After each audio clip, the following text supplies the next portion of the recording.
नमस्कार। आज हम एक गहरी पड़ताल कर रहे हैं उत्तराखंड के एक खूबसूरत जिले बागेश्वर की। हमारे पास एक दस्तावेज है, बागेश्वर इतिहास, संस्कृति और आज। तो कोशिश रहेगी कि इसके अहम पहलुओं को समझें और शुरुआत करते हैं इसके नाम से ही, जो काफी दिलचस्प है। बागेश्वर, ये नाम भगवान शिव के बाघ रूप बागनाथ से जुड़ा है ना? जी हाँ, बिल्कुल। कहते हैं कि शिवजी ने इसी जगह पर बाघ का रूप धरकर ऋषि मार्कंडेय को दर्शन दिए थे। अच्छा। और यहीं से इसका पौराणिक महत्व भी जुड़ जाता है। जैसे स्कंद पुराण है, महाभारत है, इनमें इसका जिक्र मिलता है। और ये सरयू और गोमती नदियों के संगम पर है, तो ये भृगु, च्यवन, मार्कंडेय जैसे कई ऋषियों की तपोभूमि भी रही है। अच्छा, मतलब काफी प्राचीन महत्व है इसका। और इतिहास में देखें तो इतिहास में यहाँ पहले कत्यूरी वंश का शासन रहा, करीब 7वीं से 11वीं सदी तक। ये मध्यकालीन उत्तराखंड के एक प्रमुख राजवंश थे। हाँ, कत्यूरी। और उनके बाद फिर चंद वंश का शासन आया, लगभग 13वीं सदी से। ओके। और चंद शासक थे लक्ष्मी चंद।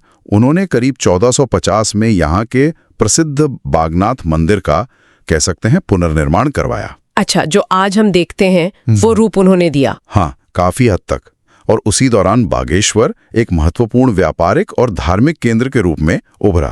फिर 1815 के बाद ब्रिटिश काल आया, तब तो ये अल्मोड़ा जिले का ही हिस्सा था। जी हाँ, तब ये अल्मोड़ा का ही एक हिस्सा था।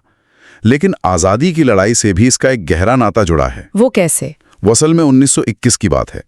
यहाँ उत्तरायणी मेला लगता है मकर संक्रांति पर। बहुत बड़ा और पुराना मेला है। हाँ, सुना है। तो उसी मेले के दौरान पंडित बद्रीदत्त पांडे और हरगोविंद पंत जैसे नेताओं ने यहीं से असहयोग आंदोलन की शुरुआत की। अरे वाह, मतलब मेले के दौरान ही? जी। और कोतवाली के सामने अंग्रेजी हुकूमत के खिलाफ विद्रोह का झंडा फहराया गया। तो ये दिखाता है कि कैसे एक सांस्कृतिक आयोजन एक राजनीतिक चेतना का मंच बन गया था उस समय। ये तो वाकई बड़ी दिलचस्प बात है। और फिर जिला कब बना ये? जिला बना ये आजादी के बाद 15 सितंबर 1997 को। इसे अल्मोड़ा से अलग किया गया ताकि प्रशासन जो है वो दूर दराज के इलाकों तक आसानी से पहुंच सके। अच्छा, भौगोलिक रूप से तो ये पहाड़ी इलाका ही है पूरा। हाँ, बिल्कुल, हिमालय की गोद में बसा है। यहाँ आपको 1000 मीटर से लेकर करीब 5000 मीटर तक की ऊंचाई मिलेगी। सरयू और गोमती जैसी नदियां हैं और त्रिशूल, नंदा घुंटी जैसे ऊंचे ऊंचे पर्वत शिखर भी यहीं हैं। और घूमने फिरने के लिहाज से क्या खास है यहाँ? अरे, घूमने के लिए तो बहुत कुछ है। बागनाथ मंदिर तो है ही, फिर ट्रैकिंग के शौकीनों के लिए पिंडारी और काफनी ग्लेशियर। हाँ, ग्लेशियर ट्रैक तो बहुत मशहूर है यहाँ के। जी।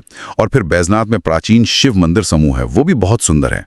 और चौकोरी, वहाँ चाय के बागान और हिमालय के नज़ारे मतलब मन मोह लेते हैं। सही में। और संस्कृति के बारे में क्या कहेंगे? मेले वगैरह? संस्कृति तो यहाँ की बहुत रंगीन है। उत्तरायणी मेला तो सबसे बड़ा है ही, जैसा मैंने बताया। उसमें व्यापार भी होता है, लोक नृत्य, संगीत, सब कुछ। इसके अलावा श्रावणी मेला लगता है सावन में, और नंदा देवी मेला भी बहुत महत्वपूर्ण है यहाँ के लिए। भाषा तो कुमाऊनी ही होगी मुख्य रूप से। जी बिल्कुल, मुख्य भाषा कुमाऊनी है।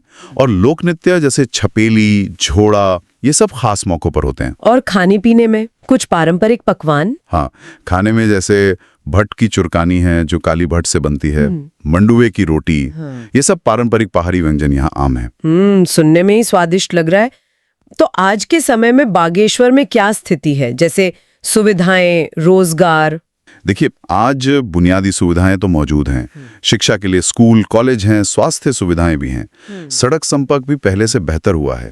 खासकर ये जो NH 309A है, ये इसे अल्मोड़ा और दूसरी जगहों से जोड़ता है। और रोजगार, लोग क्या करते हैं ज्यादातर? रोजगार के लिए मुख्य रूप से लोग कृषि पर निर्भर हैं। पर्यटन अब धीरे धीरे बढ़ रहा है। फिर ऊनी हस्तशिल्प का काम होता है और सरकारी नौकरियां भी हैं। तो कुल मिलाकर देखें, बागेश्वर में इतिहास भी है, आध्यात्म भी, प्रकृति की सुंदरता और एक जीवंत संस्कृति भी। हाँ बिल्कुल, पौराणिक काल से लेकर आजादी की लड़ाई और फिर एक जिले के रूप में इसका विकास, ये पूरा सफर बड़ा दिलचस्प रहा है। और भविष्य के लिए क्या संभावनाएं दिखती हैं? देखिए, भविष्य के लिए भी काफी गुंजाइश है, खासकर इको टूरिज्म में, मतलब पर्यावरण के अनुकूल पर्यटन, एडवेंचर स्पोर्ट्स हैं, ऑर्गेनिक खेती को बढ़ावा दिया जा सकता है, और हैंडीक्राफ्ट्स यानी हाथ से बनी चीजें। हाँ, ये तो सही है।